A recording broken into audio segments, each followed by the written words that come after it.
Bonjour à tous et bienvenue dans une nouvelle vidéo. Aujourd'hui, on va parler des achats. On fait souvent, là, le printemps arrive, des achats en jardinerie. Mais des fois, il faut bien faire attention aux plantes qu'on achète. Donc, on va voir ensemble quelques petits points. Alors déjà, il faut regarder la forme de la plante. Donc, l'ensemble, c'est-à-dire les feuilles. Si les feuilles vont bien, si elles ne sont pas chétives, s'il n'y a pas de brunissement, si en fait la plante est dans un état général correct. C'est très important parce que ça se peut que la plante ait passé tout l'hiver en jardinerie, qu'ils n'ont pas fait attention à elle et simplement elle est un peu affaiblie de l'entretien que la jardinerie a fait sur cette plante. Deuxième point, on va regarder tout ce qui est terreau et racines. Alors déjà, quand on soulève la plante, faut voir si les racines ne sortent pas trop du pot. Ça peut être justement la preuve qu'elle est là depuis très longtemps dans la jardinerie et que ses racines sortent. Bon, si elles sortent un petit peu, c'est pas non plus catastrophique. Mais si vous commencez à voir vraiment le tourbillon de racines en dessous du pot, c'est qu'il y a un souci, que ça fait longtemps qu'elle est là. Ensuite, on va regarder le terreau. Alors le terreau, il faut qu'il soit bien sûr humide, enfin ça dépend de la plante, il faut qu'il soit humide, mais il ne faut pas non plus qu'il soit détrempé.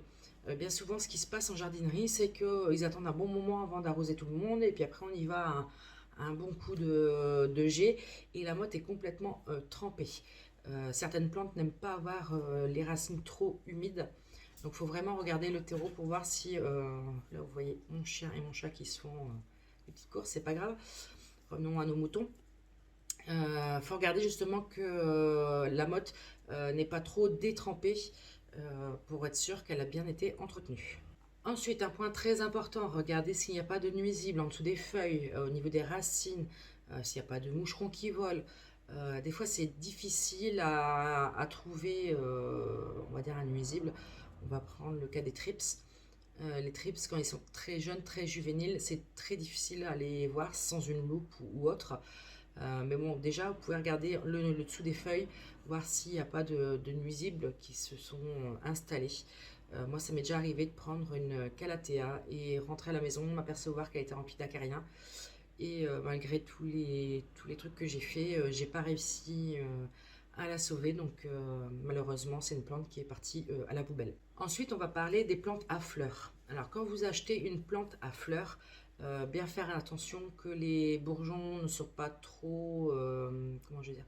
Si vous prenez une plante où les fleurs sont toutes ouvertes, vous allez rentrer chez vous et les bourgeons vont défleurir et vous aurez plus de fleurs.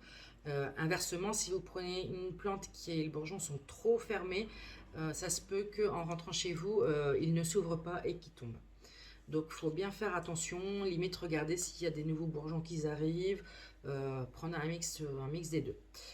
C'est la même chose, moi je vous conseille, c'est d'avoir avec vous, quand vous allez chercher une plante, ou demander à la jardinerie, mais ils n'en ont pas toujours, un genre de papier craft assez grand. Comme ça, en fait, si surtout il y a du vent ou qu'il pleut ou autre, vous entourez votre plante de ce papier craft, au moins ça la protège du vent, de la pluie ou autre.